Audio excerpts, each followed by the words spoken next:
Votre attention s'il vous plaît. Cet élément est en lingala et en swahili. Contactez-nous pour savoir s'il est aussi disponible en la langue de votre préférence. Veuillez aussi noter qu'il est en audio uniquement. Dépourvu de ce fait d'image originaire. Évangileéternel.com Le site de l'Évangile éternel.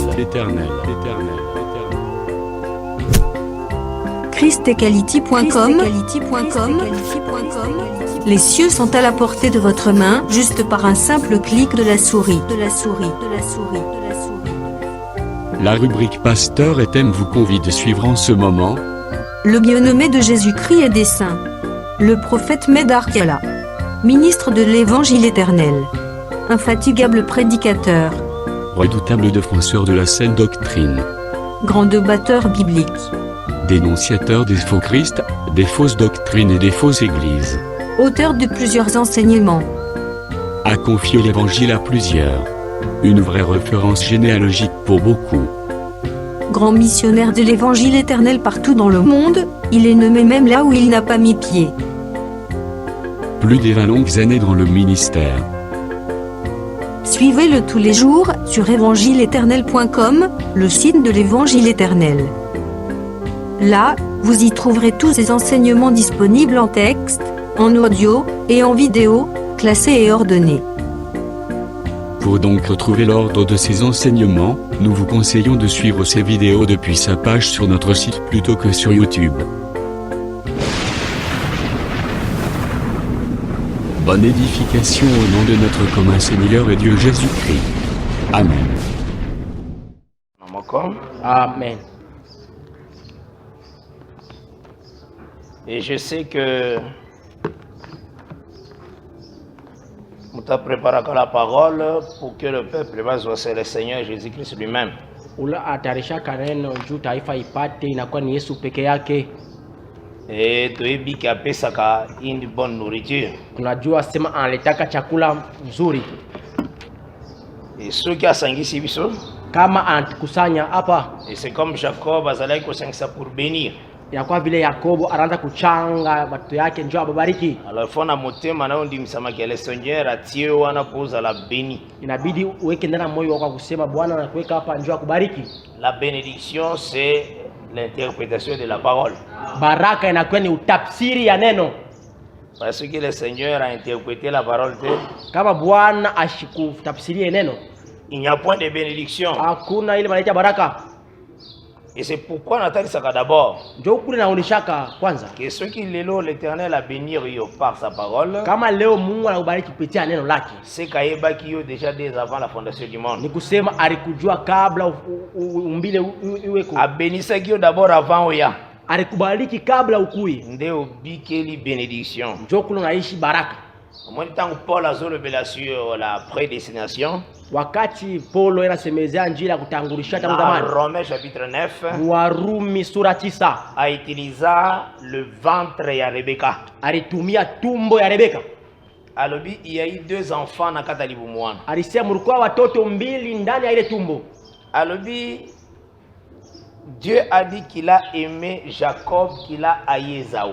Anasema Donc là, il parle de la présence. Mungu alisema anapenda Yakobo, anachukia Esau. Donc, maman eba ke libumuna onsamba swakanga oneti prédestination libumu a mwasi.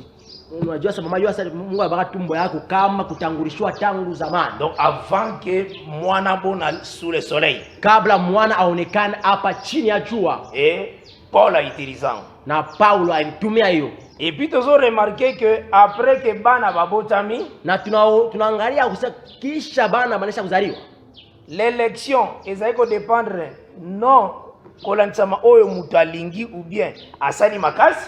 Ile kuchakuliwa aioneshake vile mtu anafanya nguvu wala vile mtu anapenda. Mais ça va dépendre de Dieu qui fait miséricorde. Na inaanza kulianganisha na Mungu ule analeta anafanya Le wema. fait que le Seigneur a béni ça qui déjà pas lingaki déjà bien avant Jacob na libumu wa mama na ye. Vile tangu zamani Mungu alisha kuchakula Yakobo na alisha kumbariki ndani ya tumbo mama yake. Na sous le soleil sengela ki bénédiction ya Nzambe yaka ipana. Na chini ya jua ilibidi paka baraka ya Mungu ikuwe kule kwake. Donc tout est dépendant d'abord na choix ya Nzambe moko. Yote inaanza kulinganisha na ile kuchakuliwa kwa Mungu. Omoni makambo yo. Unaona hii mambo Okoki koya. unaweza kuya. Mais Nzambe parfois koza na programme akubenga nayo. Mungu anakuwa na ile roza mipango ya kufukusha. Mais parfois koza na programme ya kupuso davantage pembe na royaume. Mara nyingine anaweza kuwa na ile mipango ya kukokota karibu na ufalme. Parce que ba comparaka la parole à la pluie. Jua analinganishaka neno na mvula. Semaine à terre. Na ile mbegu inaoteshwa na mbegu. Pepine kama ni miba. Au fur et à mesure mbule zobeta. Wakati yote mvula unapika na kumesha ile miba ile inakuwa nguvu. Mais soki eza blé kama ni ile ngano. Ezokola pepo ile kisema blé na nguvu. Inaanza inakomea inaonesha ile mbeko ya ngano. Donc il faut yebake. Inabidi uyue. Judas tangu kola zwake na note, moi livré pe Jésus ezalaki te. Yuda inabidi uone sema Yuda kabla Yesu mbebe na namna ya mtoa ikuyeko. Ezalaki na prophétie na écriture na psaume, kulikuwa unabii mkitabu ya Zaburi. Et le baki celui qui mange avec moi a levé le talon contre moi. Anasema ule nakulia nami ananyanyua kikanyangio kwangu mimi. Donc il faut kaka mtu wana koma neti ami. Kolia ensemble c'est ça ami. Ilibidi ule mtu akopaka rafiki kulia pamoja kulia karibu. Yango kuna confirmango le Seigneur abenga kaye ami jura yako pese baiser. Njoo kule Paulo anasema Mungu alimuita rafiki shiko yako mpika alikuwa mbuku. Parce que manger sur na mesa moko c'est ami. Kuria pa meza moya ni burafiki. Obombeli biloko na oyote oyo zole yango yazoli. Amufuchike vitu ya kuria muna kura pamoja njoo burafiki. Alors le Seigneur abenga yepe Bwana naye alimuita Judas Iscariote. Yuda Iscariote. Ami, rafiki. Par un baiser que tu me livres. Asa nikupitia hii unanibusu. Là je confirme manger sur même table. Kula aenda kuhakikisha njia kuria kusani moja. Mais ami par rapport ya ko révéler salité, il faut faire très attention. Ashina rafiki mwile upande ya kufunua okovu. Mais ami par rapport ya ko lia comme même nourriture sur table. Mais lakini bule rafiki kunakuya ni kula pansani moja meza moja. Donc tangu Judas Iscariote azalaki ne musika. Ni kusema wakati Yuda Iskariote alikuwa mbali na Yesu. Écriture inga s'accomplir te. Ile andiko haifala kusana pembeni. Ilibidi akaribie. Akoma ensemble naye. Akuye pamoja naye. Ti mena le diable ako kisape mission na kati naye. Ndio kule shetani akatimiza ile kazi yake. Ndio yango na lobaka boye. Ndio kule mnasemaka hivi. Soki ozofanda kama unekana ozoko kate kozonga na position ya parole soki parole zo reprocher yo il faut mitala bien. Unashinda kurudia muali ya neno vile neno inakuwa inakureprocher. Parce que nous sommes dans la marche. Ndio tunakuwa mwenendo. Croyant toujours par la grâce de Dieu. Kuaminia usio kupitana na Mungu. C'est lui qui a commencé son œuvre en nous la rendra parfaite. Eza lo bandengwana. C'est lui qui la rendra parfaite. Yo mokote. Ya kusema ule alianza kazi ndani mwako yeye mwenyewe ataikamilisha. Yeye ndio alisema pana wewe. Maintenant il faut sentir que non. Le Seigneur au fur et à mesure nazokende inabidi kusikia ndani ya osema wakati tunaenda na Bwana azotondisangai posa ya kolinga toujours koyeba la justice. Eko na nijaza ndani yangu ile amu ya kuyua uwaki. Donc c'est ça, quand Dieu te choisit, kama Mungu anakuchakula akolinga zwa misu na tournango vers la parole. Atapenda be mancho yako ageuze angalie davantage wakati yote. Enfin ko découvrir ba richesse onsamba bongisi pour ta vie. Tu ukavumbule ile mautajiri Mungu alitayarisha njia ya maisha yako. Yango nazolo batamu nyonso ke ndio kule mnasema wakati yote hivi. C'est une grâce kokangama na pure parole. Inakuya ni neema kubambana nguvu sana neno ya safi. To privakate muto nzambe pa tangite ayape place parole zote. Atukatari yake ule muntu Mungu ashimusoma aiwe neno. Donc esale makana yango. Inafashikana nayo. Et c'est ça comme Judas Iscariote. Avec aussi un grand évangéliste. Ndio inakuwa Yuda Iscariote alikuya mwinjilisti mkubwa. Donc tangu bakeipe ko chasser ba demo bango nyonso ba chasser ba demo na Judas Iscariote. Wakati wanaenda kufukusha mampepo bote alifukusha mampepo na Yuda alifukisha. Juru tangu bazongi bango nyonso ba sepela les démons nous ont obéi. Ile siku wote warudia nasema le Seigneur azotala bango. Alobaka lilobana bona Judas Iscariote. Alisemaka ile msemo njoo ya Yuda Iscariote. Ne vous réjouissez pas pour ba démons vous ont obéi. Asia msifurahikie njoo kwa mampepo bana miti. Réjouissez-vous plutôt ceux qui bakombo na bine komama kuna. Asia mfurahiwe wakati manjina yenu inaandikiwa kule ufalme wa Mungu. Mozora na malamu Amen. Mais il faut savoir que inabidi ujue kusema. Écriture ne faut yeba kango boy. Ile andiko inabidi ujue. Il faut kusaka plus loin. Inabidi uende tena mbali. Ezande nini? Inalaka je. Mutakoza la naye mwana libebi Mtu anaweza kuwa mwana Mazui mpotevu. pouvoir de Dieu pour aller faire le travail. Anapata madaraka ya Mungu ya kufanya kazi. Ah, donc, azui ma pouvoir ensemble à chasser des démons. Anapata ile madaraka na lobby ya kufunga diable tene na zakolo ba vendredi te. Ya zambe vraiment. Mimi siseme ya shetani, ya Mungu. Donc abandi mako Yesu azali hawa. Anaanza Yesu azali hawa. Ba miracle sele mama gasi. Ami jiza afanyika. Soka lobby za ensemble, eza vraiment ensemble. Kana sana ya Mungu vya kweli. Mais aza mwana libebi. Anakuya ni mwana mpotevu. Mama Mungu kwa vile. Parce que azolo ba oui, ne vous réjouissez pas seulement. Anasema mshifurahikie parce que bademo est aussi bino. Juma mpepo na miti. Mais réjouissez-vous ceux qui va kombe komama kuna donc azo confirmer que mutu akoza na pouvoir nzamba pesi ya sali musala mezambe atangi kuna te. Anasema mfurahikiwe njuma njina yenu inaandikiwa kule. Juu mtu anaweza kufanya maishara miujiza lakini njina yake haandikiwe kule. Okotanga madala ronde des cieux par le respect de la parole. Utasomewa mfalme wa Mungu wakati unaheshimia neno. La soumission de la vérité. Ile kuchuka chini ya neno. Koyeba ko s'abaisser devant ce qui est écrit. Kuchika kushududu mbele ile andikiwa. Ne pas douter na parole quand on présente la vraie parole. Hapana kuya na shaka wakati wanakuonesha neno ya kweli. Na ebike tuzana texte na biso ya Psaume 89. Mimi najua tunakuwa muandiko yetu ya ngonde tuotanga aujourd'hui. Zaburi na 89. Ndio tunasoma leo. Psaume 89. Tunasoma Zaburi na 89.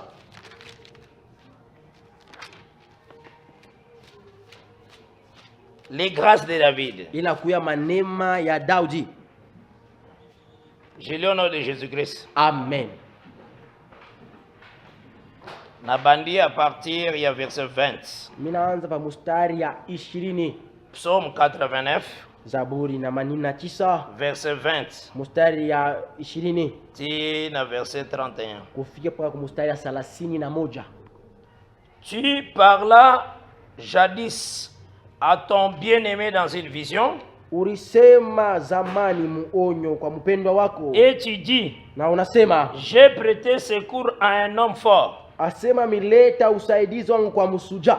J'ai élevé du milieu du peuple un héros. Nilinyanyua ndani ya taifa msuja moja hivi. J'ai trouvé David mon serviteur. Nilikuta Daudi mtumishi wangu. Je l'ai oint de mon huile sainte. Nilimupaka mafuta yangu takatifu. Ma main sera constamment avec lui. Na mkono yangu itamushika wakati yote. Et mon bras le fortifiera. Na mkono yangu fortifier. L'ennemi ne pourra le surprendre. Ule adui ashitamutokelea.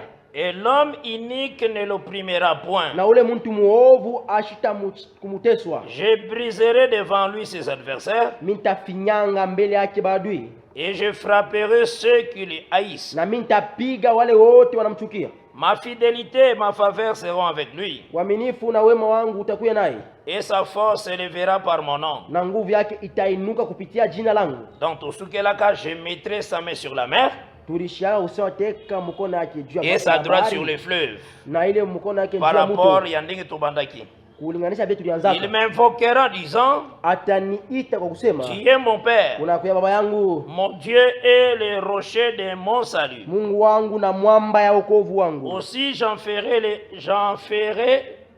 ferai le premier-né. Na mie nitatoa wazaliwa wa kwanza. Les souverains des rois de la terre. Wenye kunyanyuliwa kati ya wafalme. Je lui conserverai ma faveur à toujours. Kazisha wema wangu kwa milele. Et mon alliance lui est assurée. Na agano yangu inakuya ya uaminifu kwake. Je rendrai sa postérité éternelle. Mimi nitafanya uzao yake kila milele. Et son trône comme les jours des cieux. Na enzi yake kama siku ya mbinguni. Si ses fils abandonnent ma loi. Kama watoto wake wanaacha amri yangu. Et ne marchent pas selon mes ordonnances. Na batembee kulinganisha maagizo yangu. S'ils violent mes statuts. Kama wanaenda kinyume na maamri yangu. Voilà verset 33 déjà. Inja nakuya 30. Verset 32. S'ils violent mes statuts.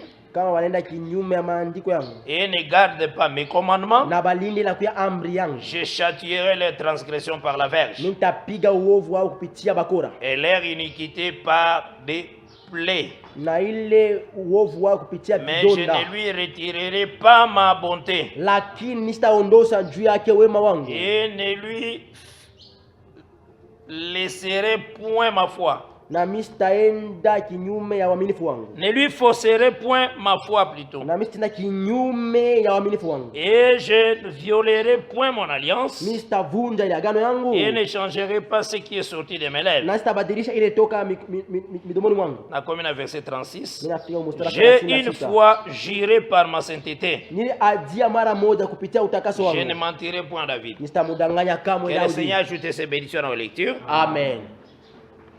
Tu es bien que par la grâce de Dieu, Tunajua kupitia neema ya Mungu tozalaki toujours d'abord kolobela, tozwaki les grâces de David na kati ya deux rédemptions. tulibeba manema ya Daudi muile mukombozi mbili, Et tokocha point virgule toujours par la grâce de Dieu, toujours na thème oyo. Les tutaweka deux rédemptions. tutaweka mkato pa hii mafundisho ya makombozi mbili.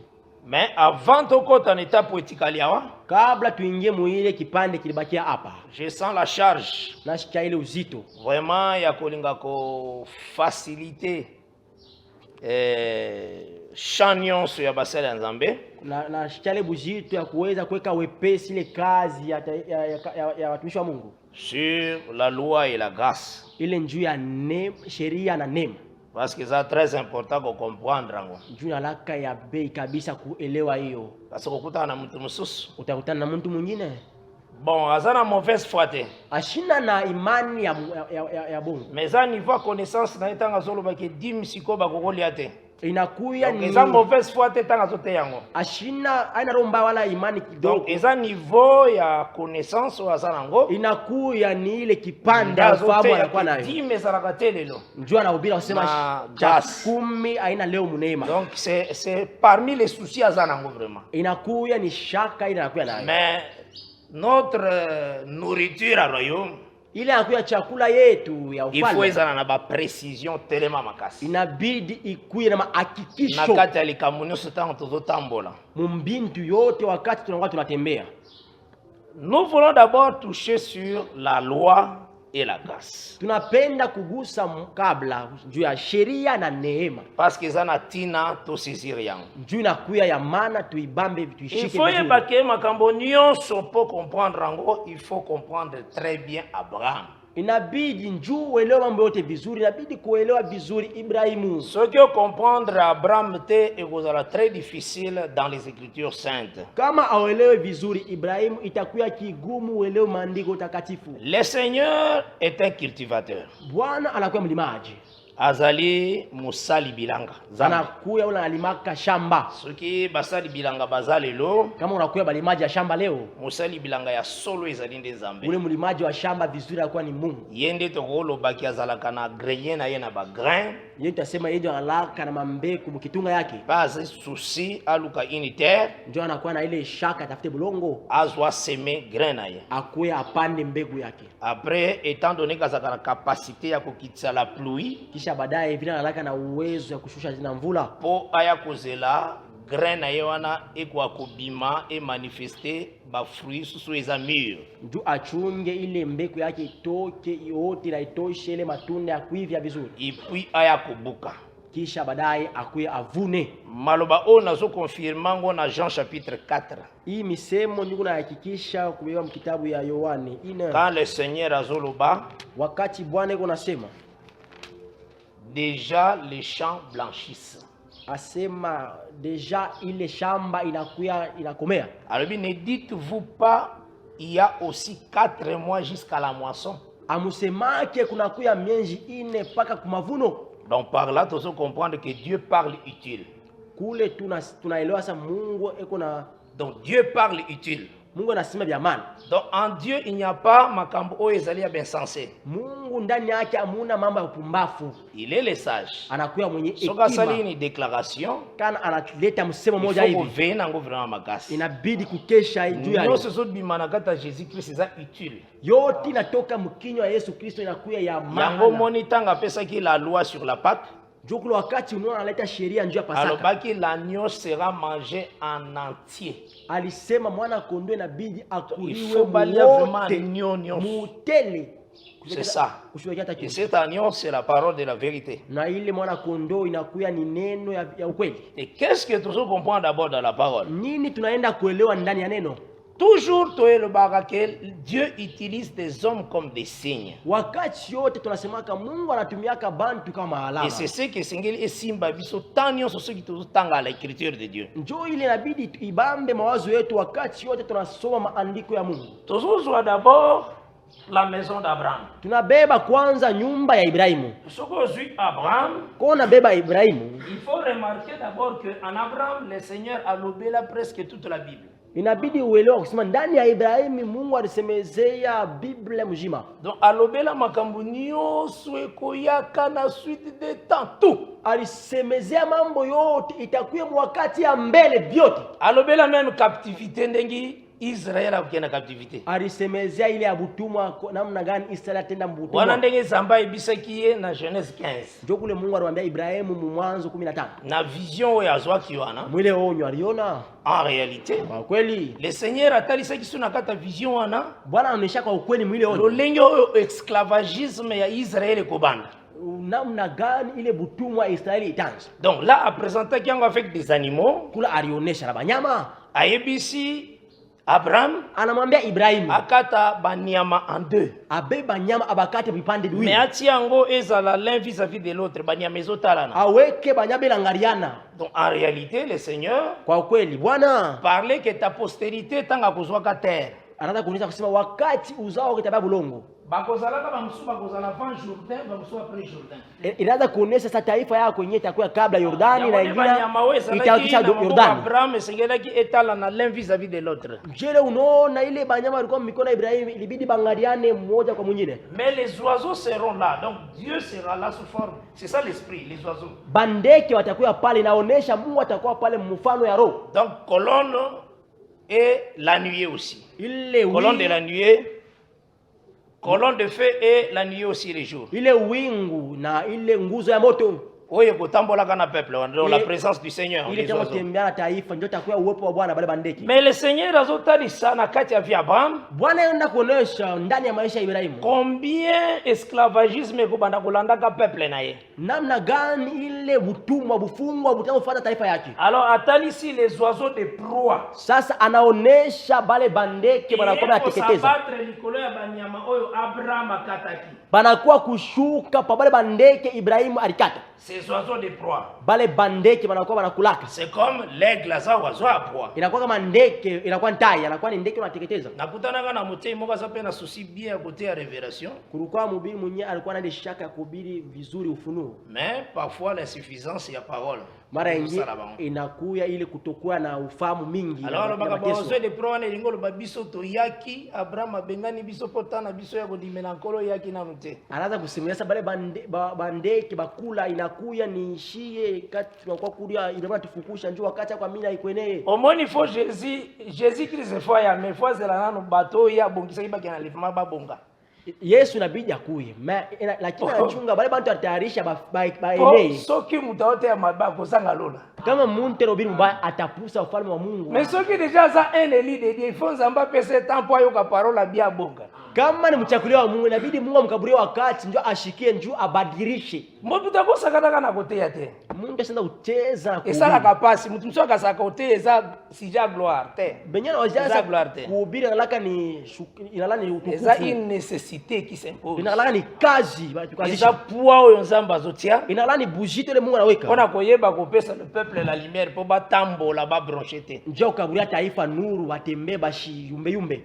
Mena ibisaka ndeko wana nilambiaka ule nduku Nzambe yemoko alimboli ba oiseau de proie wana bisote. Mungu peke yake alitafsiri bale bandeke ya balakulaka. Azo expliquer alibike sache donc. Anasema yua ta postérité uzao wako séjournera dans une terre étrangère. Itaenda kuketi mu inchi ya kigeni. Bakodomine ye. Donc Nzambe yemoko azo expliquer oiseau de proie. Mungu peke yake anakufasiria ule kaka na se wana. Motiki yango obimi opesa interprétation. Unaacha pale unaenda kuleta makutafsiri yako. Yemoko atalisi lolenge bakoya kodominer Israël. Yemnya anaonesha namna gani batakuwa kumtawala Israeli. Là le Seigneur parlait na Pharaon qui ne connaissait pas Joseph. Kule Mungu anaanza kusemezea ule Farao ashiwe Yusufu. Mais qu'est-ce qui se passe-t-il? Nini napitikana? Na action ya Genèse 15, Kuile tendo ya Mwanzo 15. ekomami Abraham le chassa. Inaandika kusema Ibrahimu akawafukusha. Toute délivrance à Israël est goûtée par la main d'Abraham. C'est ça qu'il faut comprendre. Ni kusema ufungulivu yote ya Israeli itatokea kumkono wa Ibrahimu. C'est Abraham Ni Ibrahimu qui doit faire que anaweza kufanya brebis na yeye azala libéré. ule kondoo wake aachiliwe. Donc dans cette vision-là, Mwile onyo il y a Genèse 15. ya Mwanzo sura Le 15. Seigneur alingaki atalisa que Bwana alipenda kuonesha kusema pour Israël alongwa na esclavagisme, juu Israeli atoke mfungwa, il faut la grâce que le Seigneur a dit à Abraham. inabidi ile neema Mungu alisemezea kwa Et c'est Ibrahimu. ce que d'abord faut comprendre. Ndio inabidi tuelewe. Donc le même Abraham, Ni kusahau Abraham moja oyo moja. nakati ya mouvement na yende délivrance ezoya, Ule mtendo moja moja ndio ufungulivu na kuya. esalemaki kaza na mwasi na ye Sara. Ilifansike akuye na mke wake wanamuita Sarai. Et ensuite Na baadaye aye kozwa Agar. anakuwa kubeba ule Agar. Ozomwana ezalaki Unaona vile bilikuya? aye kozwa Agar, Anakuwa ule Agar. aboti na Agar. Anazala na ule Agar. Et après aye kobota na Sara. Baadaye anakuwa kuzala na Sara. Wana sali kabosali bina ndako Abraham. Ndio ile kintu kifansika mu nyumba ya Ibrahimu. Maintenant frère Paul tanga tali likambo Ndugu Paulo wakati angalie mambo na Galate 4. mu Galatia À sura partir du 4. verset 21 à 27. Kwanza mstari 20 mpaka 27. Alors ces femmes sont allégoriques. Asema mwanamke inakuwa ni picha. Alors baza comme des alliances. Anasema anakuwa kama maagano mbili. Alors nous comprenons que les deux alliances étaient dans la maison d'Abraham. Kule tunaenda kuelewa kusema agano mbili ilikuwa mu nyumba ya Ibrahimu. Baza comme des alliances. Wanakuwa kama maagano Moko mbili. ya Mont Sinaï, Moja anakuwa mlima ya Sinai. enfantant pour la servitude, Akazala njia ya butumwa. c'est Agar. Inakuwa ni Agar. Car Agar c'est le mont Sina en Arabie. Juu ule Agar inakuwa ni mlima ya Sinai kule kwa Arabi. Là on appelle ce texte ya Galate 4. Kule naleta andiko ya À Galatia. partir du verset 21 à verset 27. Kwanza mstari 20 ufika 27. Mais qu'est-ce que tu as remarqué? Nini tunatazama pale? On a toujours remarqué que Ile tunatazama pale inakuwa dans cette vie, muiyo maisha bango nyonso mibale Sara na Agar, bote wawili Sara na Agar. mobali oyoyo apesaki bango semence, Bwana ule anabakabulia mbegu eza kaka Abraham. inipaka Ibrahimu. Abraham aya epa Sara, Ibrahimu anakuwa kule kwa Sara. eza kaka même Abraham nde ya ape Agar. Nipaka Ibrahimu moja moja anaenda kule kwa Mutu Agar. mosusu te. Hakuna mtu mwingine. Ezalaki na étranger moko te ayaki epa Agar. Akukia mgeni moja hivi anakuwa kule kwa Agar. Oyo Agar akomanifeste ezala ya Abraham te non. Yule Agar ataonesha ikuwe Yeshua ya Abrahamu hapana. Ozola na malamu eloko tozo comprendre. Tunaelewa bintu tunaelewa pale. Donc comme Paul Kama vile Paulo alobaki ce sont deux alliances, anasema ni kwamba agano mbili. tozo comprendre bien que Dieu se sert des hommes comme des signes. Tuenda kuelewa Mungu anatumia bantu kama alama. Abraham c'est un signe. Ibrahimu inakuya ni alama. Soyez tous deux passages. Kama tunabama andiko mbili. Esaïe 51, Isaya 51 verset 1 à 3. mstari ya kwanza mpaka mstari ya 3. Là-bas l'écriture ezobenga Abraham rocher. Kule andiko nenda muita Ibrahimu mwamba. Et ceux qui t'ont vu Esaïe 44, Kama tunabeba Isaya 44 le verset 8. mstari ya 8. L'Éternel a confirmé que Aebi rocher mususu te. Bwana aenda kuhakikisha kusema ashijue mwamba Ye kaka ndaza rocher. anasema yeye ndio mwamba. Or, na Esaïe 40 na 51 balobi Abraham ndaza rocher. Japo ku Isaya 51 wanasema Ibrahimu anakuwa ni mwamba. Donc par là, Kule tunaenda kuelewa. Nzambe ye moko azombenga Abraham véritable. C'est ça il faut comprendre. Anaenda kutoa vya kweli Ibrahimu vya kweli. Donc ye ndaza comme source ya makambo nyonso. Yeye ndio anakuwa kama chanzo ya mambo yote. Donc tozomona aussi avec des écritures à l'appui, Tunaenda na maandiko yanatushika na montagne ya Sinaï, kumlima ya Sinai. c'est le Seigneur qui était descendu. Ilikuwa ni Bwana alishuka. L'Éternel lui-même. Bwana wa milele peke yake alishuka. Et na montagne ya Sion, Na kule mlima ya Sayuni. oyo ezalaka elembo fosimbanga malamu, oyo ezalaka elembo ya l'arche. Inabidi uone vizuri, ushike vizuri inakuwa inalaka ile alama ya Donc l'arche, sanduku. parce que l'arche Ile sanduku ya agano na tabernacle nyonso na hekalu yote mzima esalema na deuxième année. ilifansika mu mwaka ya pili. Donc ezalaki confirmé, manifesté na deuxième année. ilionekana mwaka ya pili. Na première année, Dieu parlait na Moïse sur la montagne. Mwaka ya kwanza Mungu anaanza kusemezeana na Musa kumlima ya Horeb. Maintenant ce qu'on suit Exode 25. Kaona beba kutoka 25. Tanga zo recommandé Moïse akoka kosenga epai ya peuple. Wakati eko nampatia Musa ile agizo alombe kumbele taifa. Offrande de bon cœur. Ile sadaka ya moyo mzuri. Pona ba construire le tabernacle. Juba yenge na kwa hekalu. Après wana bandi ko expliquer ndenge construction biloko ko sala ma tabernacle. Kisha hiyo anaanza kuonesha namna gani majengo tafanyisha kwa hekalu. Maintenant tanga zo lobela sur l'arche. Wakati anasemea ndio sanduku. À partir verset 17 ya Exode 25. Kwanza mstari ya 17 ya kutoka 25. Et tango zoke na verset 20 na 21. Wakati unashuka kwa mstari ya 20 na 21. Azolobela sur le propitiatoire. Donc la couvercle ya arche. Eko na semezea ndio inakuwa mfiniko ya ile ya kuya sanduku la gano. Azoloba maintenant. Eko na sema c'est là-bas où je me rencontrerai avec Moïse. Anasema ni pale mimi nitakutana na Musa. Et je parlerai avec lui. Na nitasumburia naye. Donc la première année, il parlait avec Moïse sur la montagne. Mwaka ya kwanza anaanza kusungumza na Musa kule kumlima. Mais la deuxième année, il parlait avec Moïse sur l'arche. Mwaka ya pili anaanza kusungumza na Musa pale pa sanduku la agano. Donc la propitiatoire de l'arche là, c'est la montagne de Sion. Ni kusema ile sanduku la agano kwenye mlima ya Sayuni. Là où quand Moïse attend la voix, il n'y a pas un problème de grand tonnerre, de tremblement dans les lieux très saints, il n'y en a pas. Kule Musa kana sikia sauti, hakuna matetemeko, hakuna maradi. Dieu était descendu là-bas. Mungu alishuka pale. Il causait librement avec Moïse. Et Moïse sortait sans problème. Mais là-bas sur Sinaï, il y a eu des éclairs, des tremblements de terre. Donc c'est ce qu'il faut comprendre les deux montagnes. Et c'est ce que le Seigneur a répété encore dans l'ère d'Ornan, dans l'ère à David. Et si quand Salomon a tiaki le temple.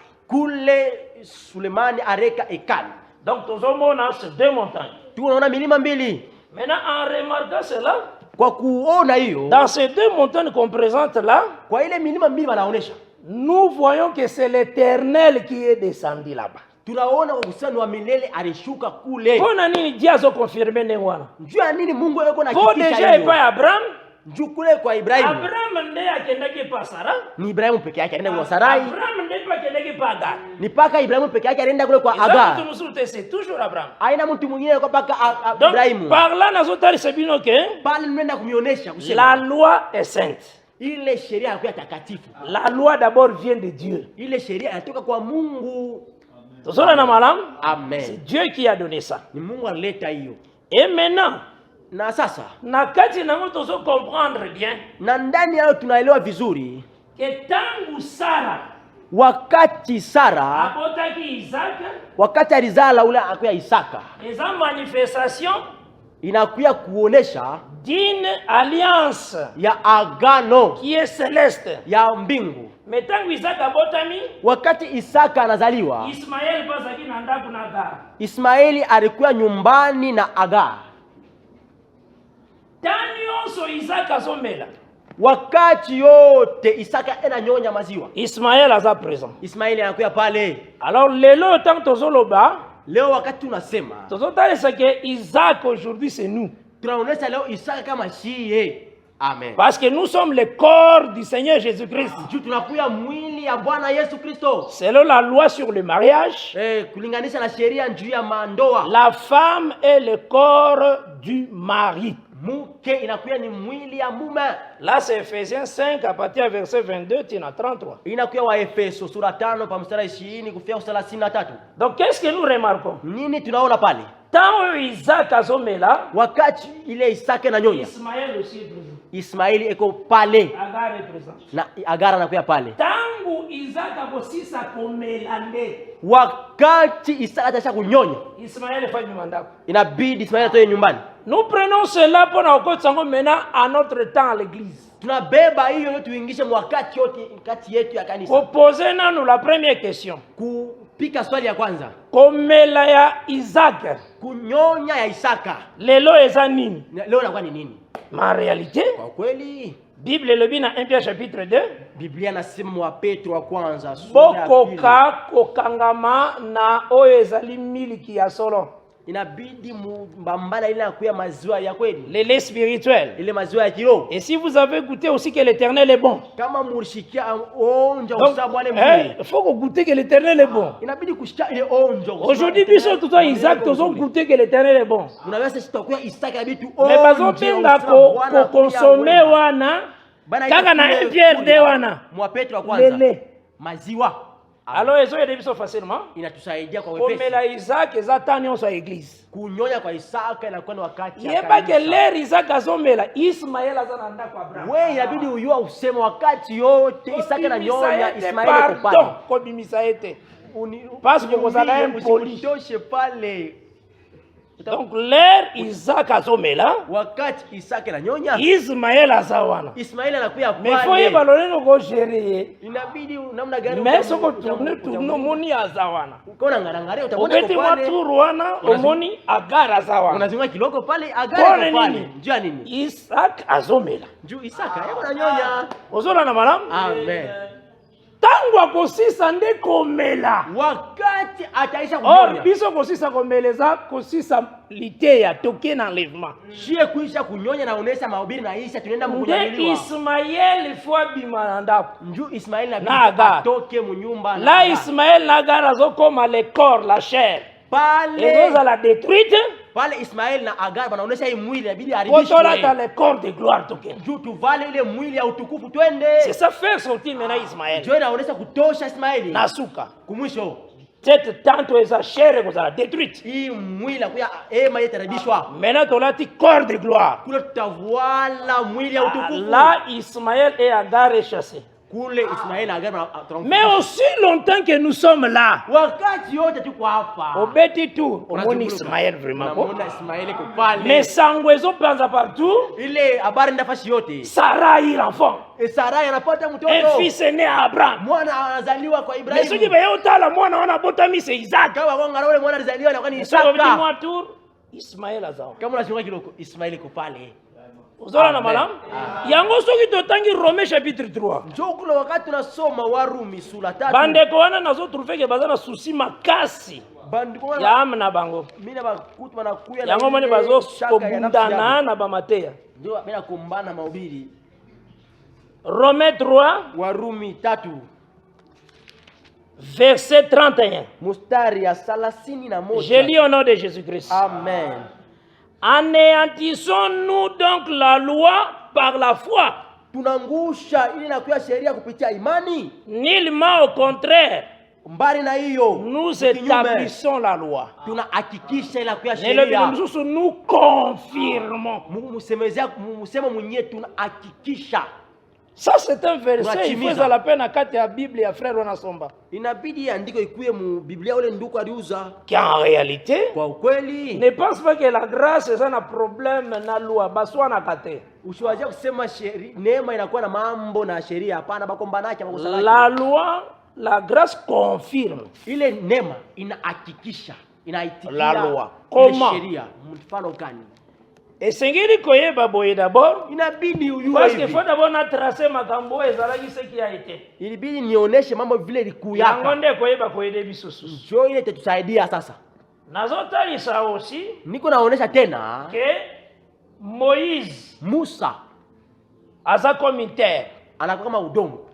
La terre retire les eaux. Ile bulongo batosha upya ndani ya maji. Mais wana tango zolo bela Moïse aussi comme une terre. Kule wakati unasemezea njoo ya Musa kama bulongo. Considère le Dieu comme le grand cultivateur. Inabidi uone Mungu kama mlimaji mkubwa. Il faut azala na ba grain na ye. Inabidi akuwe na mambeko yake. Amen. Oya koya kolona na terre wana. Kula taokotesha mwile bulongo. Il faut comprendre que ba grain ya Nzambe. Inabidi kola ile mbeko ya Mungu. Ezaka Abraham, Isaac, Jacob. Inagalaka Ibrahimu, Isaka na Yakobo. ezaka 3 grains parce que royaume de Dieu ezaka na 3 grains. Inalaka mambeko L'un tatu. ekopesa 100, l'autre 60, l'autre 30. Juu ufalme wa Mungu alala mambeko tatu. Moja italeta Yango na kombo wa 100, royaume de Dieu. moja italeta 60 na moja italeta 30. Alors ces Jana 3 kwa ufalme wa Mungu. grains, Inakuwa ni ile mambeko tatu. comme Moïse aza la terre, Vile Musa anakuya bulongo. les cultivateurs Ule mlimaji akoseme 3 grains oyo na terre oyo apele Moïse. ataotesha ile mambeko tatu mwenye bulongo wanaita Musa. Oyo nyonso eza na kati ya Moïse euti na kati ya bambuma misato. Ile yote inakuwa ndani ya Musa inatoa mambeko tatu kule. Eza libanda bambuma misato te. Haina inja ile mambeko tatu. Yango komona Njoo kule taona tango moni Moïse wakati una Musa aozwa peuple ana bata taifa. po abimisa bango na Egypte. Njoo awatoshe kule C'est Misri. par rapport à Dieu d'Abraham, d'Isaac et de Jacob. Ni kulinganisha wa Mungu wa Ibrahimu, wa Isaka na wa Yakobo. Il faut comprendre que Israël Inabidi kuelewa kusema abimi Israeli Egypte par la grâce. alitoka kule Misri kupitia neema. Mais la grâce là, c'est Moïse qui a prêché ça. Ile neema ilikuwa ni Musa alihubiri. Ozola na malamu? Amen. Bakomi na désert. Banafika kule jangwa. Le Seigneur Bwana appelle la loi. analeta sheria. La loi en réalité c'est la canine. Sheria kwa ukweli inakuwa ni Utapesa nini? biso kombo ya loi pona comprendre nango ezande Jésus Christ. Ula tupatia njina ya sheria tuelewe na kwa Il faut que ne voyez bisaka bandeko wana. inabidi wale banduku Que bale. la loi kombo nango sous les boisseaux. Ile sheria inakuwa ni chini ya meza. Ah, kombo ya loi. Njoo Jésus jina ndalo ya basi. sheria. Alors on n'allume pas la lumière, Asema aba on wakishaketa la mettre sous les boissons. abakake lampi chini ya meza. Vous comprenez? Amen. Lumière on les a Abraham, Isaac et Jacob. Ile nuru inakuwa ni Ibrahimu, Isaka na Yakobo. Sous les boissons les a Moïse, Mabele et Zipi Kona. Chini ya meza yakuwa ni Musa, ile bulongo inashibiria mbeko. Mais tangu la lumière ezali, il faut babimisa yango po baya kotiango likola chandelier na acte 2. Inabidi wakati nuru ikupanda inabidi baitoshe chini ya mesa bakayeke kule kukinara Parce que chandelier eza église, hein? ile kinara Yango moni tangu na jour wana Pentecôte balobi ke balolemo moto vimai na mituna bango, hein? jo kule utaona masa siku ya Pentecosta mama. Jesus a confirmé malobo yemo kwa Mama loba. ulikuwa bicho hapo En tout cas, il y a une lumière.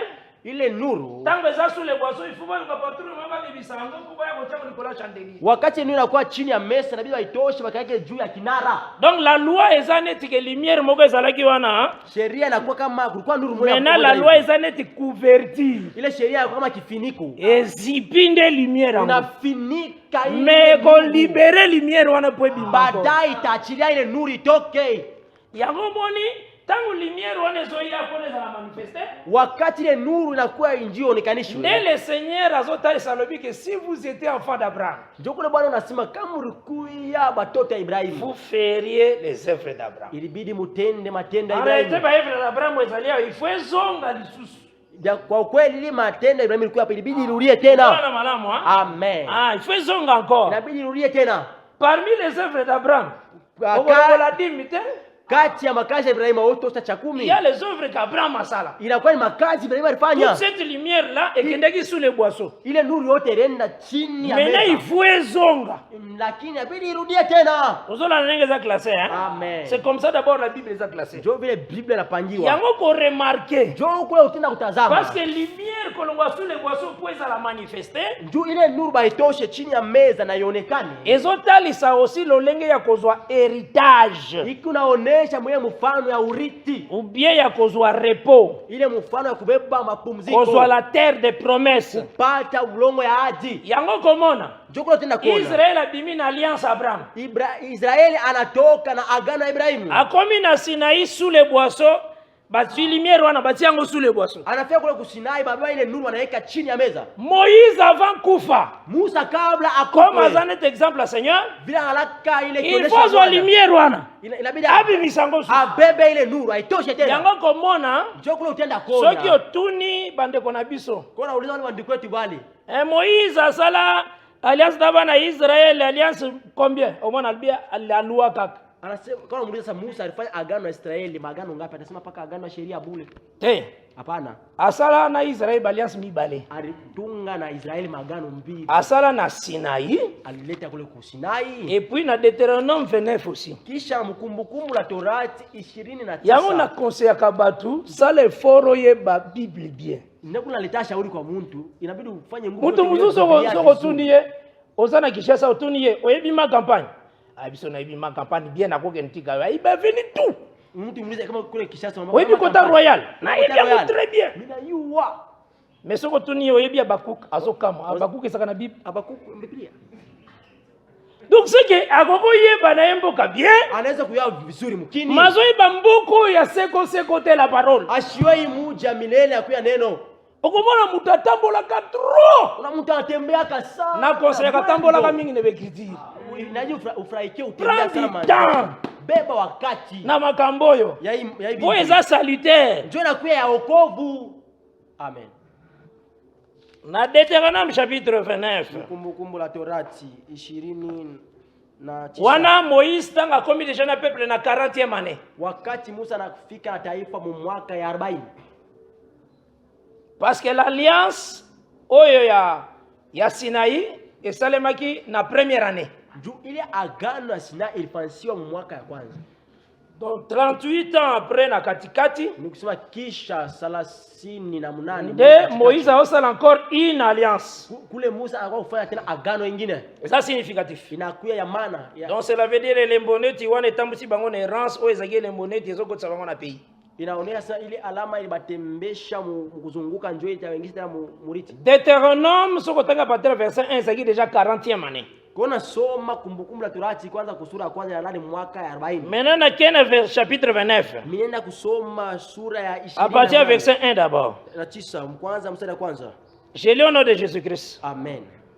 Ce sont ici les paroles de l'alliance tazama ila kwa misemo ya agano que l'Éternel commanda à Moïse de traiter avec les enfants d'Israël ile wa milele alimwagiza Musa atunge na taifa ya Israeli au pays de Moab. Kule ku inchi ya Moab. Bayebaki ke batebele bakozala na difficulté. Balijua kusema bantu wengi watakuwa na mvuruko. Batebele bakozala na problème. Bantu wengi watakuwa na mambo. Nde yango fale batiela bango eloko outre.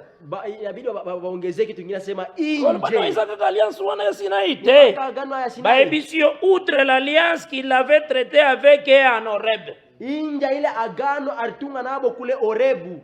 Ozola na malamu hein? Amen. Donc ba faciliter mutu pona discussion za la te. Bana faciliter pour mutu comprendre que alliance oyo sala oyo. Jo mutu aelewa sema ile agano atumia hii. Eza oyo esalemaki na Horeb te. Aina hilo utumia kule ku Horeb. À part ce verset tu comprendre que kupitia andiko tunaenda kuelewa. Avec Moïse le Seigneur salaka deux alliances. Na Musa Mungu atungaka maagano. Pourquoi cela? Juu ya nini hiyo? On n'allume pas une lumière pona kotika ngo sous les boisseaux. Aba wakishake ile taa njoo yake chini. L'alliance babimaki nango za comme une lumière. Ile agano alitoka inakuwa kama nuru. Tangu mena Sinaï intervenir ezane te zipi yango. Wakati wanafika ku Sinai inaonesha kama meza inafinika hivi. Soko zui Deutéronome 4. Kona beba kumbukumbu la Torati sura ya 4. Obanda partir ya verset 9. Unaanza mstari ya 9. Tina verset 12. Kufika mstari ya 12. Moïse azo rappeler ba situation ile kaji na Sinaï. Utona Musa nakumbusha ile mambo azolo ba il y a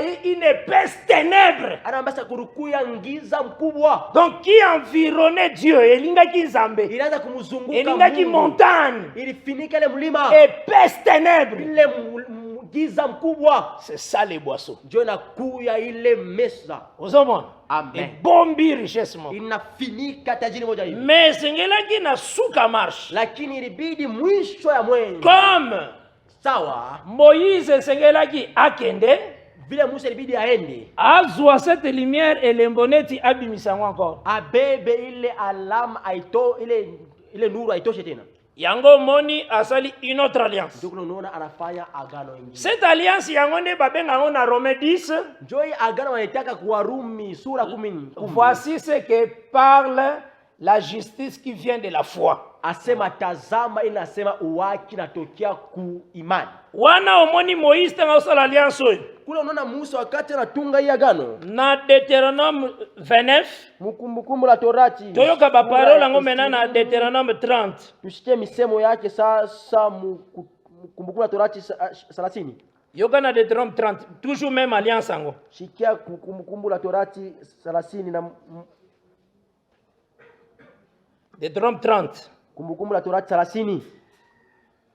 Natanga partir ya verset 10. Minaanza kumustari ya 10.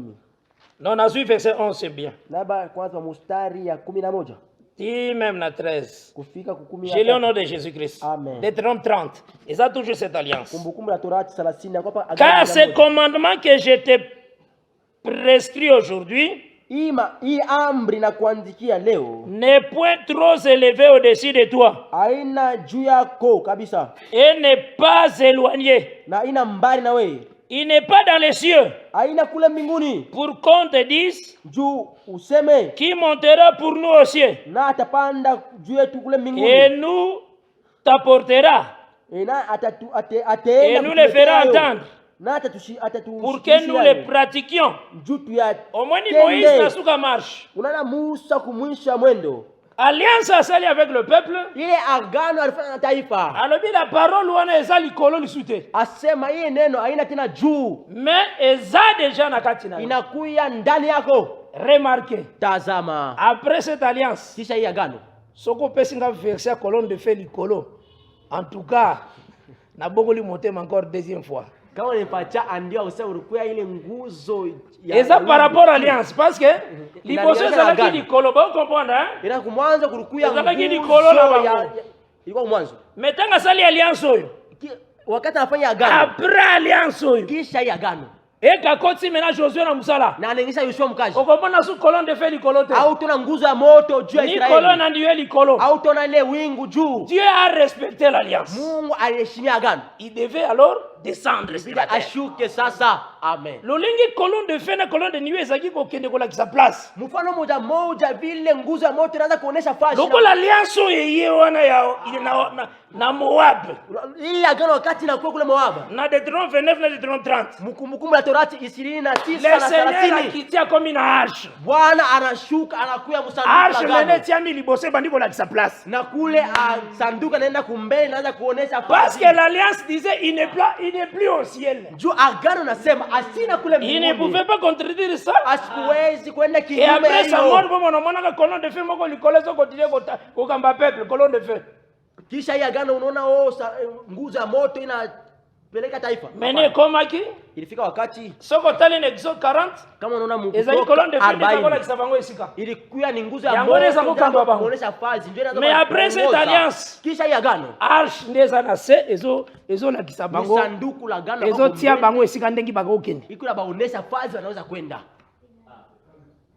Wana ezo tali c'est que le Seigneur qui est le commandement de l'Éternel, kule kunaonesha Bwana anakuwa kama amri ya milele, est descendu sur la terre. Anashuka pa bulongo. Est-ce que vous avez malam? Amen. Ah, il y a des gens avec le peuple au-dessus. Yeye alikuwa taifa kule juu. Comme la colonne de feu, comme la colonne de nuée. Alikuwa manguzo ya moto kama wingu. Yeye aussi azana peuple comme l'arche sur la terre maintenant. Peke yake anakuwa kama taifa kama sanduku la agano pa bulongo. Est-ce que vous avez malam? Amen. Et puis à continuer à lebi, anaendelea kusema verset 13. Mustari ya 13. Il n'est point non plus au-delà de la mer. Aina kule ngambo ya bahari. Pour qu'on dise juu seme qui passera pour nous au-delà de la mer. Nani atatambuka njoo yetu kule ngambo ya bahari. Et nous la portera. Na atuletee et nous les ferons entendre. Na atatusikizi. Pour que nous les pratiquions. Juu tuyatimize. Car cette parole juu ni hiyo neno est fort près de toi. Inakuya pembeni na wewe. Dans ta bouche. Mkinywani mwako. Et dans ton cœur. Na moyoni mwako. Afin que tu l'accomplisses. Juu yatimize. Avant wana parole zaki na ba table de pierre. Kabla hiyo ile maneno yalikuwa pa Maintenant awa tangu Moïse azokufa azokende parole comme na table de chair. Hapa Musa kuenda kufa ile misemo inakuya pa meza ya mnofu. Dieu fait ainsi pambate. Mungu anafanya hilo bula pana. Yango tangu frère Paul atangi. Njoo kule wakati ndugu Paulo anasema. Tokena Rome 10. Tunaenda Warumi sura 10. Yoka Paul asolo bana Philippiens 4 verset 3. Shikia tout ce que tu as entendu de moi.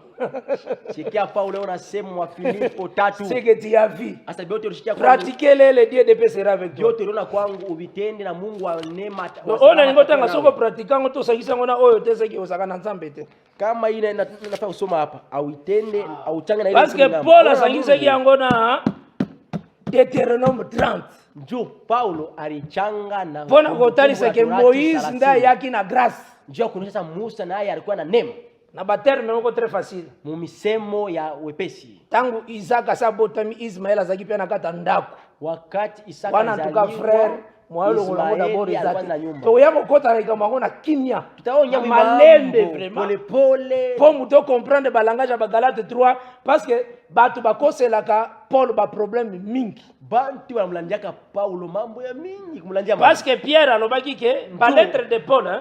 Ndio Petro alisema ile mamikanda ya mama kambo bele parfois c'est difficile à comprendre. Unakuwa mambo ya mingi inakuwa kigumu kuelewa. Donc les personnes mal affermies tordent l'essence. Kule bantu benye abana benye ukamilisha vizuri bana. Mais ce que je crains ile ali. Et ce que je crains. Ile naongopa. Ezaki suka ya vineti ya yo wana mutozo comprendre te et suka lo toujours nakata ko tordre sens. Ile naongopa ni wewe ule mtu unalabisha mahali ya maandiko ufike kumwisha maisha yako upa analabisha. Ma prière ezaki ozara ramene ozonzela ya malamu ndenge enseignement ezali. Malombi yangu ni wewe urudie ufuate njia vizuri vile maandiko na parce que 2 Pierre chapitre 3 juu kitabu ya Petro wa pili verset 14 à 16 mstari ya 14 quand Pierre azolobela likambo ya lettre à Paul wakati Petro anasemezea njoo mkanda Paulo comme des autres écritures kama na maandiko wengine alobi c'est pour leur propre ruine tangu bazotordre sens. Sasa wakati beo unaribisha ile maana inakuwa ni kuharibishwa kwabo. Donc so tordre sens écriture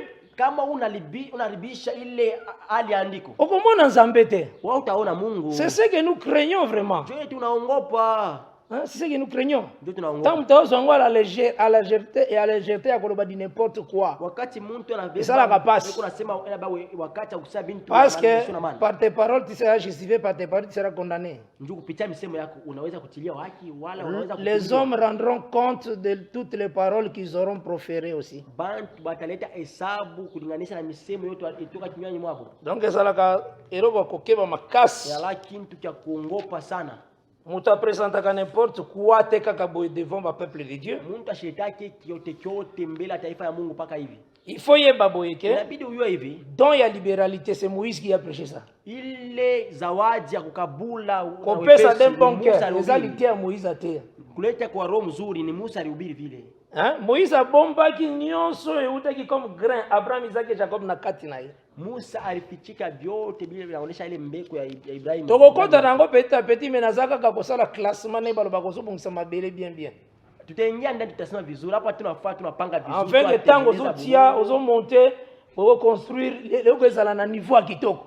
Njoo wakati tunaanza yengo unapanda kintu kyote eke mutu tango tozelo kwa bia seki bazu par rapport à oyo achata ba kintu tango balobela seki par rapport oza na facilité vraiment. Donc kama wanasema hiki kulengesha na hiyo ukwe na wepesi parce que tosala partout les moyens que nakata makambo biso tozala te nzambe kaka mona njoo tufanyaka nguvu yetu yote muhimu mambo shi tushikuye Mungu. Donc nous partout mais to présenter écriture par écriture. Tutafute kwa wakati yote onesha andiko kwa andiko. Toyaka tena zel na biso photo sangana lobaki banganga oyebitenga na yake avana yo la fois foke bangana atukwe na ile na saboye na ile bija kusema kama zambe za wana te mbele yako shikabi nisema unyongope ni photo pesa nde écriture inabidi tulete njo andiko uzola na madame l'écriture andiko okolobake ndeko na ko respecter yo yake avanga mes problèmes nanga sanduku mimi nitakuheshimia njoo kwa mbele yangu na za impolite lakini mambo yangu andiko écriture andiko na boye na ko respecter tant toza bandeko mwivi nitakuheshimia njoo ndugu yangu babotaki yo avanga na maternité comme congolais barikuzalaka mbele yangu respecter kwa maternité kama kongomani et aussi na makamazambo yake avana ko respecter na mambo yangu nitakuheshimia njoo kwa kabla mimi mais nikamona mambo yangu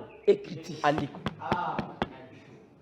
oui yuzu resisting ate wewe unapigana nini huko mtu oza mtu gosa lere huko mtu anaweza ndani nazala na gosa lere na mimi nakwenda kufanya kosa na kwa mtu lo soko ngo définir mtu l'homme a sija faiblesse kuna pia c'est comme ça la Bible est définie là lete kufafanisha ya mtu inakuwa ni mtu anakuwa na mauregevu alabi l'homme mtu baza comme poussière pamba comme des sauterelles anakuwa kama mvumbi kama mpanjo nzamba alobi na kubatisa bango na balance Mungu asitapandisha bote. Wanazolo bana Psalm 62 verset 10. Kulona anasema muzaburi 62. Parce que la plus léger qu'un souffle.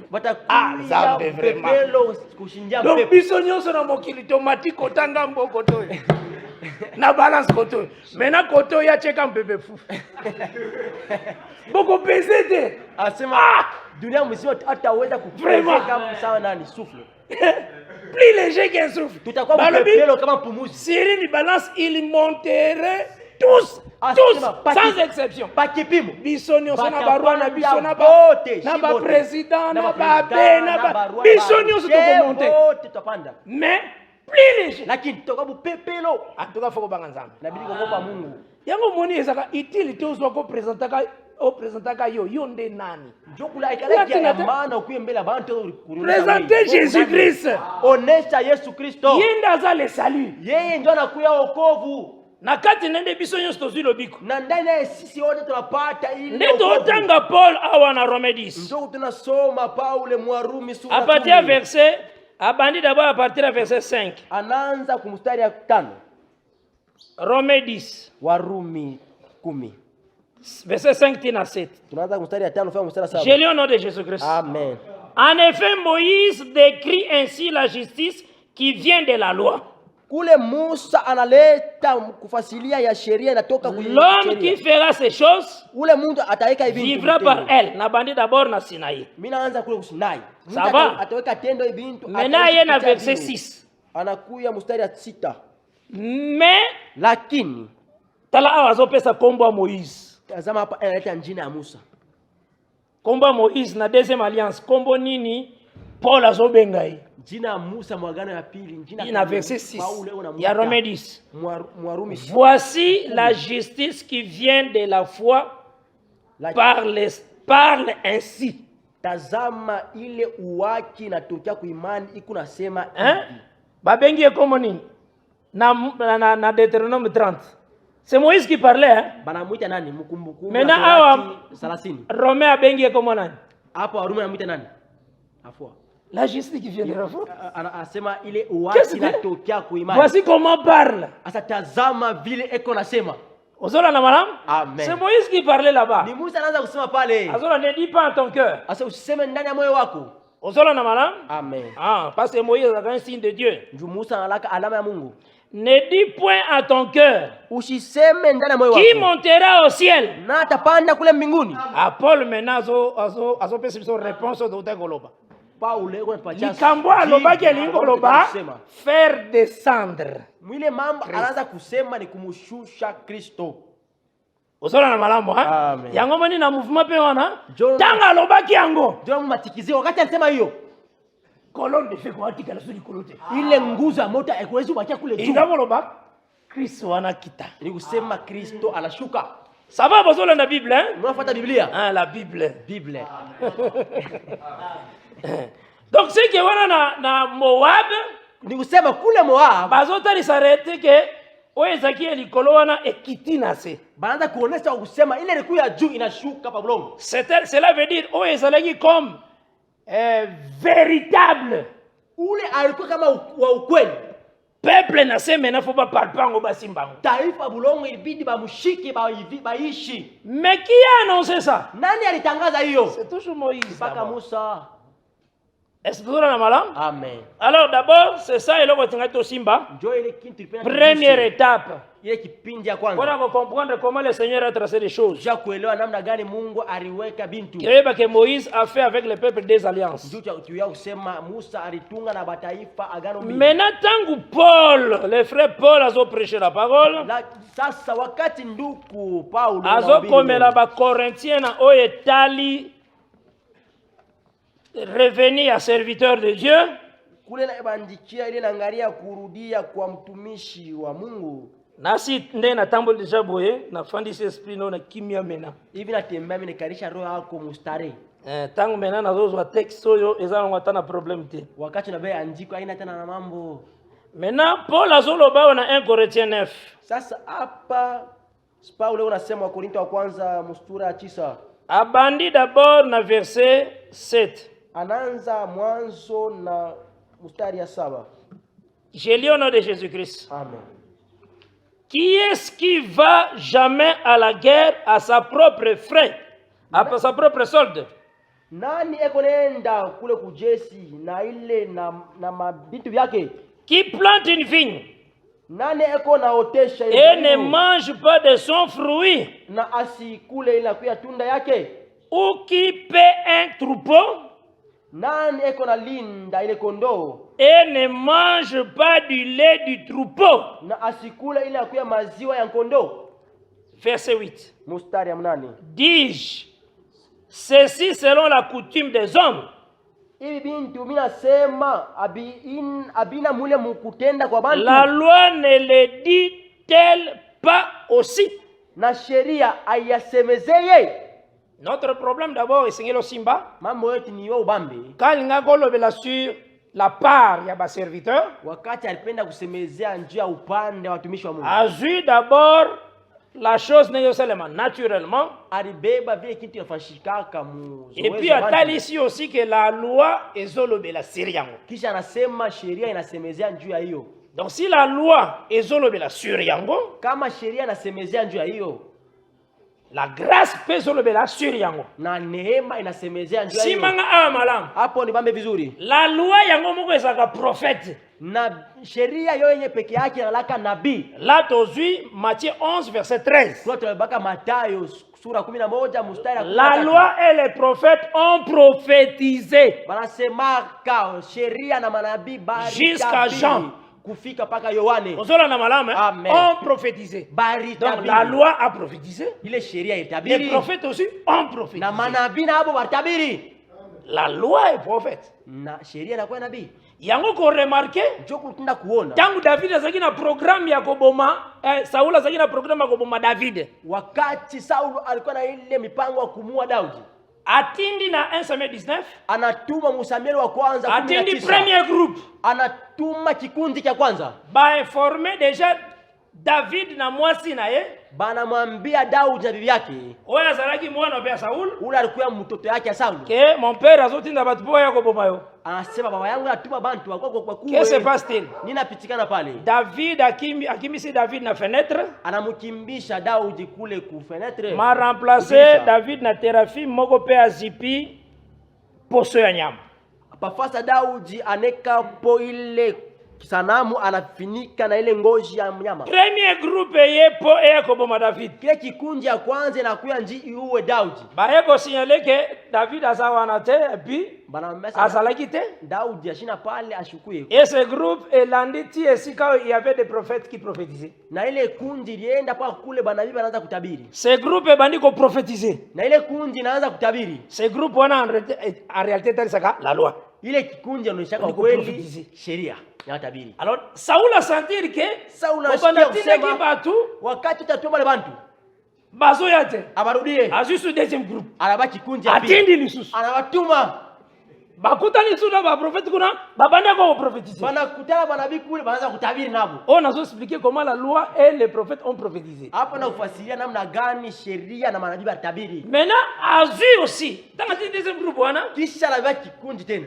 eza babson inakuwa ni mazaburi. maintenant sikoyo atindi troisième groupe Hapa sasa mara tatu anapewa et que Yesu sukala uniquement pour Luka David inaenda mpaka ikamtafute Daudi. vraiment nzambaza ndenge Mungu anakuya vile mutazana programme kwa bomba David mais Saint Esprit zana yazo prophétiser mtu era ile mpango mwa Daudi mutazana en mtakatifu ndani yake anatabiri azana en mais Saint Esprit zo prophétiser mtu ana chuki mais Roho Mtakatifu ni nyama kwa que la loi cherchait à tuer Christ inaonyesha kusema sheria inatafuta Kristo. Amen. Troisième groupe il va nous soutenir kundi ya tatu inaanza kutabiri. Saul a senti que c'est très sérieux. Saul anamasa inakuwa inaya ngamo konde fona kindi ni mwenyewe abidi nyende parce que David appelait Saul son père. Daudi anaanza kuita Saulo baba yake. Et Saul appelait David mon fils. Na Saulo anaanza kuita Daudi mwana wangu. Alors yemoko menaye sasa peke yake anakuya nani le roi nani mfalme roi yemoko mfalme peke yake anakuya tangu aye wakati anakuya yepa kukutana na ba prophète anakutana manabii yayende zalaki vraiment ele kaki yake ndio ilipita abandi ko prophétiser anaanza kutabiri asuki liko prophétiser te ashisha kutabiri alongoli bilambani anatosha na mango yote. Non Dieu est merveilleux. Mungu anakuya wa wema. Dieu est très merveilleux. Mungu anakuya mzuri kabisa. Donc arrêtez la grâce kwa kwa kweli neema c'est la loi déshabillée. inalaka ni sheria Donc la loi était habillée, ile sheria ilikuwa mais quand le temps est accompli, wakati la loi s'est déshabillée. ile sheria inakula manguo. C'est ça la grâce. Ndio kwa neema. Somo. Amen.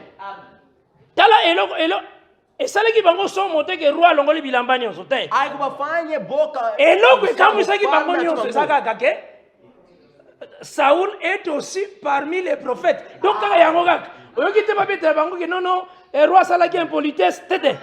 Landa place wana ezate. Fata ile fasha ina Eloko ke hapo. markaki bango. Kintu kandi kilibagusa. Ah, Saoul a prophétisé. Saul atabiri naye. Donc nakolongola bilamba c'est prophétiser. Na kukula manguo C'est ça. inalaka C'est ça l'essence. tabiri. Ndio hiyo. Amen. C'est comme ça que Dieu marche avec les Écritures. Ndio vile Mungu anatembea maandiko. Donc c'est que Ni kusema na kati nango sengi no comprendre ndani hayo inabidi wewe elewe que kusema tangu tozotanga awa na 1 Corinthiens 9 wakati tunasoma hapa mwa Korinto wa kwanza 9 Nzamba sunganga vraiment nazonga makasi na apostola parce nazoninga naloba mingi doctrine mais nazokende kaka Mungu anishike nirudie kwa apostola kwa niseme doctrine. Nakende kaka na prophétie. Mimi nafahamu nabii. Awa d'abord tozomona ke Hapa tu unaona alobi la loi ne dit-elle pas aussi. asa sheria nayo aiseme. Cela veut dire Ile naonesha nao etali salaire ile naangalia mshahara ya ba serviteur de Dieu ya batumishi ya Mungu ya bao bazali ko travailler ya bale banatumika et ça que iko à se référer na terme ya c'est lui qui plante nalingi bo simbanga malamu napenda unifuate hapa vizuri. c'est lui qui plante Inasema ule eko na panda. azaki na likamba c'est lui oyo azobokola troupeau Ule eko na chunga nkondo. batei nyonso bakolanda audio balandanga malamu Bahubiri bote watafuata hii audio walifuate vizuri. na elobeli oyoyo Muhimu semu oyo azopesa awawa ibe analeta hapa tanga azoya kokota wakati anakuwa kuingia. alongoli likambo ya ba orphelin alongoli likambo ya ba orphelin Anatosha mambo ya likambo ya ba étranger anatoa mambo ya baetra. likambo ya ba veni Ya bale bajane. alongoli ya Anatosha ile nje. pona nini Jua nini? parce qu'en réalité Juu kwa kweli l'arbre c'est Israël ile muti inakuwa ni Israeli. selon psaume 80 verset 9 Kulinganisha na Zaburi na 89. le Seigneur a arraché un arbre Bwana alitukunya muchi moja en Égypte mu Misri.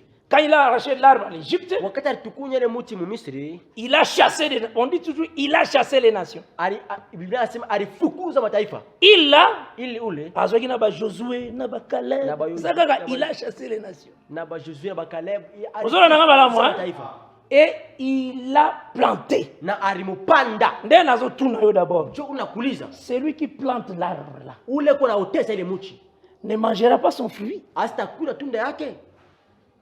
et c'est ozona nanga malamu Unafuata vizuri. celui qui paie Ule Des eko troupeaux. linda nkondo akomela miliki te asitakunya ile maziwa. d'abord eza nde éternel Mwanzo anakuwa na milele. ozona na malamu Amen.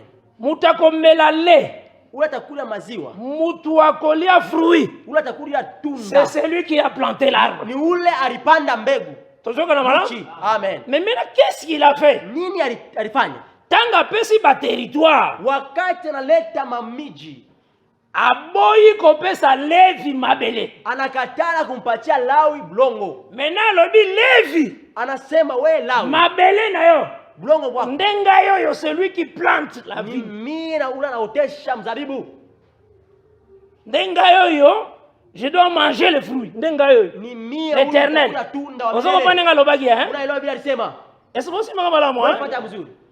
donc Ni kusema levi Lawi il faut akende kotrouver biloko na ye nyonso na kati ya éternel ya celui qui a planté la vigne inabidi akakute bintu byake vyote mwa milele ule arotesha mzabibu. et c'est lui aussi qui est l'éternel et mon berger je ne manquerai de rien Ule ndio anakuya mwa milele, anakuya mchungaji wangu, mimi sitakosa kitu. maintenant azui parmi les peuples Kisha anabeba kati les peuples basa comme vigne bale mataifa yako kama mzabibu. azui service ya celui qui plante oyo ye wana anaiwa kaja ula na oyo otesha ye alobaki na psaume 80 verset 9 c'est moi qui arraché et planté ula alisema muzaburi na manini mustari ya 9 sasa mimi niliotesha apesi yango un sacerdoce analete na kuya ukowani apesi balevite anakaburia walawi apesi basacrificateur anakaburia wakowani donc c'est que bateau baza na service à celui qui plante ni kusema eza nde bateau baoteya liloba nzambe ni kusema bale bantu wanakuwa na kazi ila ula la otesha ni bale bena ubiri neno ya Mungu tozola na malamu amen na kati elobelo eza na 1 Corinthiens 9 mumusemo ina koma Korinto wa kwanza mstari sura 9 longola orphelin tosha ule longola étranger tosha mgeni longola veuve tosha ula kama mjane parce que musu bateyaka na désordre tu wantu yana ubiraka na azokata oteya nzambe aosepela soki nzambe atalisi ndenge azosilika akokata mateya na akimi wakati na ubiri nasa Mungu akimi vraiment akimi wakati Mungu atamuonesha namna ina kota tanga zolinga atelembela likambo ya dima azokende zwa dima 3 ans ya baveuve est-ce qu'on te dit que veuve va planter la vigne yeye anabida afya kuhubiri cha 10 anaenda kubeba ile cha 10 ya miaka 3 akisema on te dit que l'orphelin yako planter vigne c'est il là yenda planta ye moko wana nde yenda planta ye ndio arotesha et puis tango asali yango eza biloko ya ye ni bintu vyake mais azwi yenda komi héritage ya Levi na basacrificateur lakini anabeba hiyo inakuya uriti ya Walawi na wakohani okopozenga frère kiala utaniuliza swali ndugu kiala mena dîme de 3 ans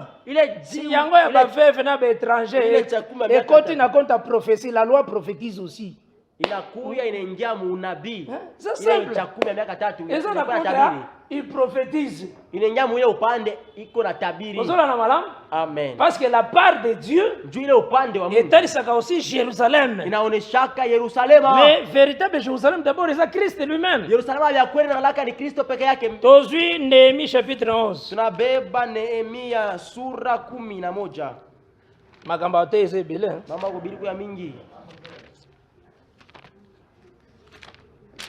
yango moni Pierre alobaki faisons 3:30 njokole Petro alisema tufanye maema 3 tala nazomona niti kena na introduction hapo ni kumkimbilio mais to continuer na semaine tutaendelea mu wiki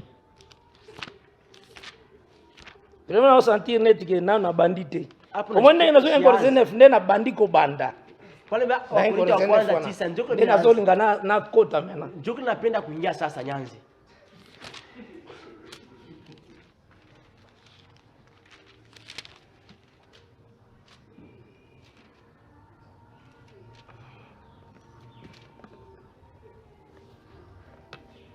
tozwi nabeba Nehemia tanga nano Néhémie 11 verset 2 tanga na kuna nous lisons Néhémie chapitre 11 verset 2 au nom du Seigneur Jésus. Le peuple bénit tous ceux qui consentirent volontairement à résider. Banana verset 1. Les chefs du peuple s'établirent à Jérusalem. Le reste du peuple tira au sort pour qu'un sur 10, 20 habitaient Jérusalem, la ville sainte, et que les autres demeurassent dans le ville. Donc qu'est-ce que c'est les mecs qui jouent? Nini fasika siku hiyo? Ba déclarer banasema na ba tribu nyonso kabila yote ba tribu nyonso 1/10. Banabeba makabila yote moja njia ya 10. Donc 1/10 ya ba tribu nyonso fait kufana na Jérusalem. Ile moja njia ya 10 makabila yote. Cela veut dire batu nyonso ceux qui bazota la Jérusalem. Ni kusokata wote watu bena ngana Yerusalema. Yango nde 1/10. Njia inakuya moja njia ya 10. Amen. Zola na malamu ha 1/10 nde ezaka Jérusalem. Ile moja njia ya 10 alaka ni Yerusalema. Soko tuni batu nyonso bazaki na ba tribu nyonso ba Israelito 1/10 na biso ekende na kata Jérusalem. Parce que fana kata Jérusalem. Bale kwa Yerusalema sema moja njia ya 10 ni ndabule Yerusalema bantu wote. Zola nege zalaki. Donc Jérusalem était la ville du grand Dieu. Yerusalemu alikuwa kama muji ya Mungu mkubwa. Oh, la ville du grand Dieu c'est Jésus-Christ lui-même. Japo muji ya Mungu mkubwa ni Yesu Kristo peke yake. Et Jésus-Christ aujourd'hui est en nous. Na Yesu Kristo leo anakuwa ndani yetu. Ozola na malam? Amen. Jésus-Christ aujourd'hui est en nous. Na leo Yesu Kristo anakuwa ndani yetu. Yeye aussi Jérusalem on a 1/10. Yeye anakuwa Yerusalema ya moja njia ya 10. Il y a la part de Dieu. Ile kwa kipande ya Mungu. Mais celui qui vaincra, ula tashinda. nakosala ki azala na kombo ya la ville de mon Dieu. Mindafanya akuwe na njina ya muji ya Mungu wangu. Donc biso aussi toza Jérusalem. Nous asiye plasi tunakuya Yerusalemu. Mais il faut toyeba boyeke. Lakini inabidi tujue hivi. La vie que tozo mener toza aussi sous ce soleil. Na ile maisha tunaipitisha yanakuwa chini ya ulimwengu. Donc toza kaka spirituel boyete toza pe charnel. Hatuna paka ba kiro tunakuya ba mwili pa bulongo. Il faut tolia. Inabidi tukule. Il faut tolata. Inabidi tuvoale. Il faut tolala. Inabidi tulale. Il faut tosala pe misala. Inabidi tufanye kazi. Mais déjà tozalaka déjà kuna dans les lieux célestes. Déjà kule tunakalaka kule kufalme wa Mungu. Le Seigneur a bombi biso. Bwana anatufichika Comme kule. Jérusalem. Kama Yerusalema. Osomon. Amen. J'entends atalaki Jérusalem. Yohane wakati aranga Yerusalema. Na Apocalypse 21. Mu Ufunuo 21. C'était une ville qui apparaissait du ciel. Ilikuwa ni mji inaanza kuonekana kule mbinguni. Ozona na malam. Dieu nous a caché là-bas. Mungu alitufuchika kule. Mais dans la vie comme ça pratique. Mu maisha hivi ya kuonekana. Paul a utilisé wana na 1 Corinthiens 9. Paulo wana na lobi lolengo kolobela sire. Lolengo kolobela dime oyoyo ekouta partout. Hein? Poemata pona orphelin, pona veuve, pona étranger, oyo pe dimo bakolia bango moko. Hapa nisiseme usemezee njoo la cha 10 naweza kutoka fasi yote ile itakuwa kuekalo ile bajane wa orphelin na bale bajine matakuria. Donc là ils sont la parole de Dieu. Kule naonesha ni neno ya Mungu.